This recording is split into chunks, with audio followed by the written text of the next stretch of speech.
Olá pessoal, aqui é o professor José Maurício trazendo para vocês novas aulas sobre sistemas operacionais.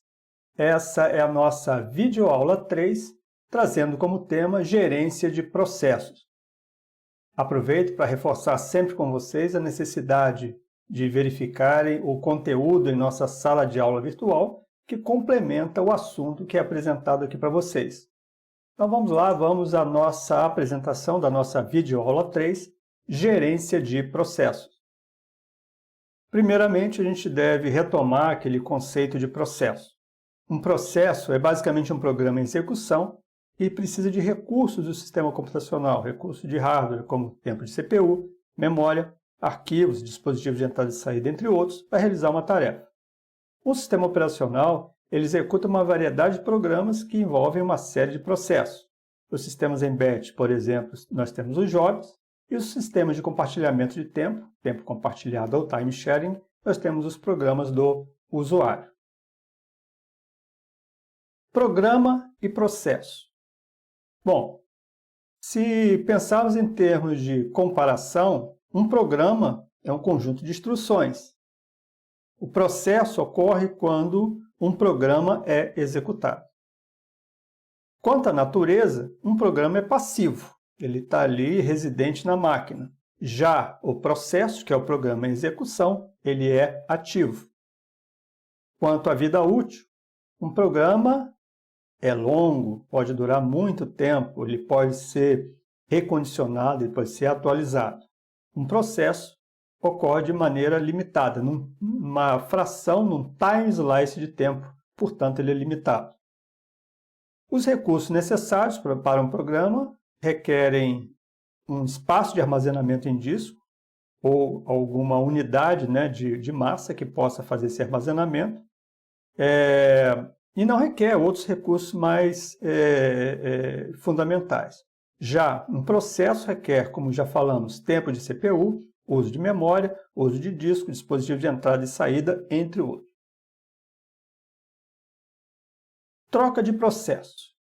Quando nós temos um processo 1 em execução e precisamos fazer a troca para um processo 2. O sistema operacional ele deve selecionar esses processos, contextualizar o processo que está em operação, no caso o processo 1, para restaurar o contexto, né, do processo 2, reiniciar o processo 2, finalizando esse tempo de execução do processo 2, ele pode retomar o processo 1 ou iniciar um novo processo. Isso é o que chamamos de troca de processo.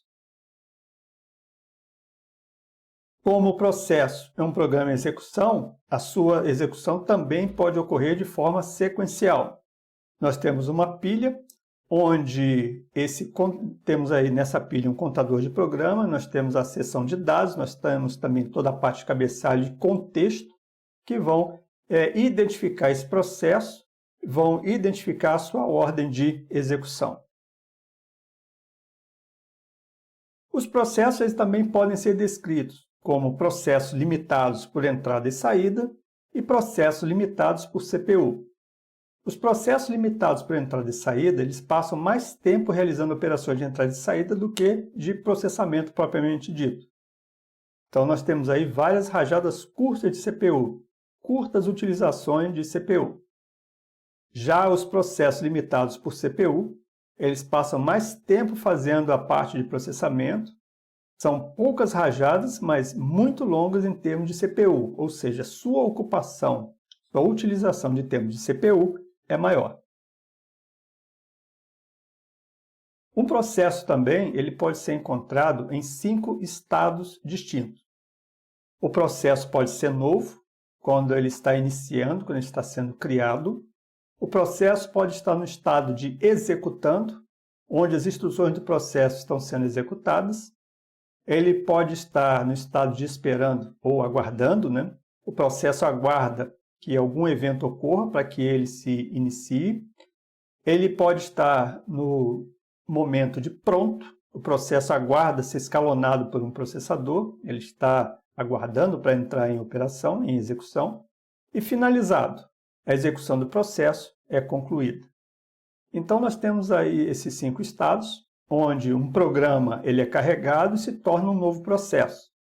Uma vez como um novo processo, ele vai para o estado de pronto, que é o estado de admissão, e aguarda para entrar em execução. Ele deve ser escalonado pelo sistema operacional para que seja executado. Ele pode aguardar um evento ou aguardar alguma funcionalidade de entrada e saída, então ele pode ficar também em estado de espera. Desse estado de espera, ele pode retornar para pronto e voltar através do escalonamento para execução. E uma vez finalizado, com o fim de sua execução, o processo é encerrado.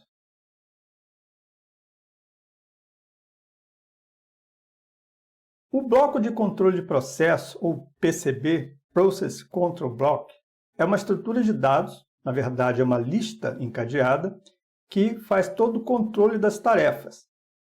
As informações que estão associadas ao processo, são o estado do processo, em qual etapa ele está, com contador de programa, registrador de CPU, informações para escalonamento dessa CPU, informações para a gerência da memória que é utilizada, informações de contabilidade, que diz respeito à utilização dos recursos, e estados de operações de entrada e saída, são demarcados, são registrados nesse bloco de controle de processo. O bloco de controle de processo, então, ele possui campos específicos, onde nós temos contador de programa, registrador, prioridades, status, né? Toda a parte de endereçamento, espaço de endereçamento. Nós temos toda a parte de flags também, e cada processo tem o seu bloco de controle próprio. Esses blocos de controle são alocados numa tabela de processos, onde nós temos os processos com maior prioridade e os processos de menor prioridade, e esses processos são identificados pelo PID, Process Identifier. O PCB ele também permite a alternância da CPU entre dois ou mais processos. Nós temos aí a indicação de um processo zero, onde é feito todo o carregamento desse processo. Uma vez que é necessário fazer a parte de alternância com outro processo, um processo segundo que entra para execução, esse processo é salvo, essa operação é registrada no bloco de controle de processo, para que seja depois retomada a execução no momento ocioso do processo seguinte. Então, essa alternância da CPU entre dois processos também fica registrado no PCB. Quanto à criação de um processo pai cria processos filho, que por sua vez podem criar outros processos formando uma árvore de processos. Geralmente, processos são gerenciados através do identificador, que é o PID, o Process Identifier ou Process ID. Então, nós temos um processo pai, por exemplo, P1, que dá origem ao processo filho P2 e P3, e o processo filho P3 também pode dar origem a outros processos filho, P4 e P5, cada um guardando em si suas próprias características e as características do processo pai. Na criação do processo, nós temos aí compartilhamento de recursos, processos pai e filho compartilham tudo, como eu já disse, o processo filho tem acesso a uma parte dos recursos do pai, mas pai e filho não compartilham nada. Quanto à execução, pai e filho executam concorrentemente, ou o pai aguarda até a conclusão da execução do processo filho. Se pegarmos aí um exemplo do Unix, a chamada do sistema fork cria um novo processo. A chamada do sistema exec é utilizada após o fork para substituir o espaço de memória do processo com um novo programa. Nós temos aí o estado de saída, nós temos o estado de aguardando do processo pai, enquanto o processo filho é executado. Uma vez que o processo filho é executado, o processo pai retoma a execução. Quanto ao escalonamento. Escalonamento consiste em distribuir o acesso aos recursos do sistema entre processos que solicitam. E aí nós temos aí uma divisão equitativa do processador. E quais são os objetivos desse escalonamento? Otimizar o rendimento dos recursos, ou seja, dar um melhor grau de utilização da CPU. Priorizar o acesso aos recursos disponíveis. Ver a questão do throughput, da produtividade, ou seja, o número de processos terminados por unidade de tempo. Também envolve o tempo de retorno, o turnaround time, que é o tempo transcorrido desde que se lança um processo, e é entrar na fila de prontos, até que esse processo seja finalizado em termos de execução. O tempo de retorno é a soma do tempo de espera para ir para a memória, tempo de espera na fila dos prontos, tempo de execução na CPU e o tempo de espera por recursos de processamento. No escalonamento, os recursos que nós temos dependentes de escalonamento são os dispositivos de entrada e saída, o processador e as memórias. Vejam que são recursos limitados, tanto em termos de capacidade de processamento quanto espaço de memória, e também os dispositivos de entrada e saída também devem ser escalonados para que não haja nenhum problema em termos de operação do computador. Geramos também as filas de escalonamento. Nós temos aí filas de jobs, que são conjuntos de dados que são processados no sistema. Nós temos a fila de prontos, com todos os processos aguardando apenas pelo escalonamento da CPU. E nós temos as filas de dispositivo, que é um conjunto de processos que estão esperando por um dispositivo de entrada e saída. Vejam que o processo, os processos migram entre essas diferentes filas, como processo do sistema, como aguardando o escalonamento e também esperando por dispositivos de entrada e saída. Tudo controlado pelo sistema operacional. Então, nós temos um gráfico onde, da fila de prontos, são enviados para a CPU, para processamento pela CPU, ou são encerrados, ou vão aguardar a solicitação de algum dispositivo de entrada e saída, solicitação de I/O. Também, quanto à questão de tempo para processamento, muitos processos não podem ser feitos dentro de um mesmo tempo, mesmo ciclo de CPU, então vão ter que ser retomados para fila de prontos, fila de espera e assim sucessivamente. Um processo também pode gerar um filho, o filho deve ser executado, deve ser finalizado, não há filho sem pai, ok? E também existe o processo de espera para aguardar uma interrupção de programa. E quando ocorre essa interrupção, esse processo vai para a fila de prontos novamente e é executado pela CPU. Falando de escalonamento, nós temos que falar dos escalonadores. Escalonador é aquele que seleciona o processo para execução e atende a um determinado critério. Temos o despachador, o dispatcher. É um módulo que dá controle da CPU para o processo selecionado pelo escalonador de curto prazo. O dispatcher, ele salva o contexto do processo que sai da CPU, ele restaura o contexto do processo que entra na CPU, ou ele reinicia a execução dos processos, alterando para o estado de pronto ou configurando para o ponto apropriado do programa. Tudo isso está dentro do contexto da troca de contexto. Os escalonadores, eles devem ser executados quando da mudança de um contexto, da troca de um processo, e é ele que escolhe o processo que será executado pela CPU e o escalonamento é realizado com auxílio do hardware. Então veja que o escalonador ele vai estabelecer processo de pronto, processo de espera, processo em execução. Nós temos aí vários processos em pronto, em estado de pronto, que é o escalonador que vai escolher qual vai ser executado primeiro no processador.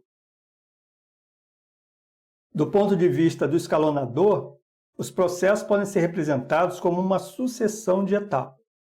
Primeiro, a etapa da CPU, quando o processo está sendo executado e as instruções estão acontecendo, e etapas de entrada e saída, onde o processo utiliza ou espera por entrada e saída, por interrupções de entrada e saída.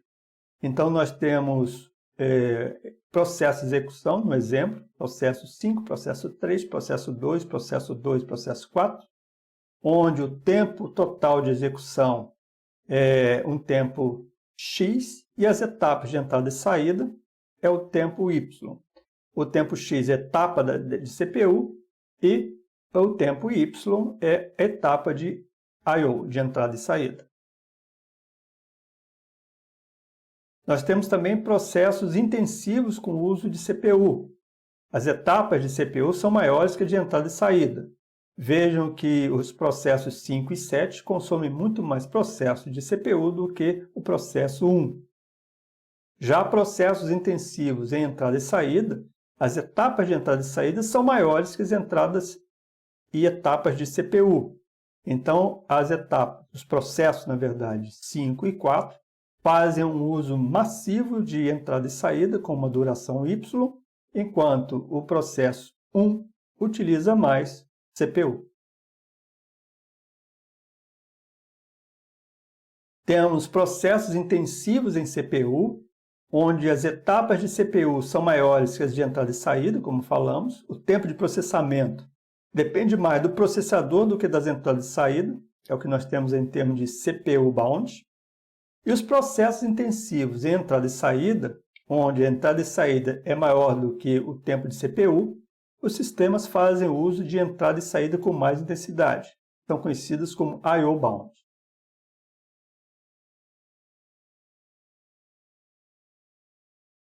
O escalonador de longo prazo, ou escalonador de Jobs, ele seleciona qual processo deve ser trazido para a fila de prontos. Ele é invocado ocasionalmente, em termos de segundos ou minutos, e pode ser lento. Ele controla o grau de multiprogramação do próprio sistema. Também indica o número de processos que serão executados ao mesmo tempo. Lembrando que existe aí um escalonamento, existe um chaveamento. Admite novos trabalhos no sistema, convertendo estes em processo. O escalonador de médio prazo. Ele é responsável por escolher os processos que serão removidos total ou parcialmente da memória para serem levados ao disco, ou seja, vão ficar em estado de suspenso, aguardando, e mantém um bom rendimento do sistema. Já o escalonador de curto prazo, ou escalonador da CPU, seleciona qual processo deve ser executado e aloca a CPU. Ele é invocado com muita frequência, em milissegundos, e precisa ser rápido. Logicamente, nós temos que considerar a qualidade do hardware existente, em termos de processamento, em ciclo de processamento da CPU, e também a resposta das memórias. Bom, pessoal, espero que vocês tenham gostado desse conteúdo. Mais uma vez, reforço a necessidade de verificarem o que nós temos em nossa sala de aula virtual, que complementa o que é apresentado. Também quero lembrar vocês de darem uma curtida lá na página, lá no site do Pô Professor, onde nós temos várias informações que poderão ajudar vocês nas suas aulas, nos seus conhecimentos aí. Aguardo vocês até a nossa próxima videoaula. Um abraço a todos, até lá!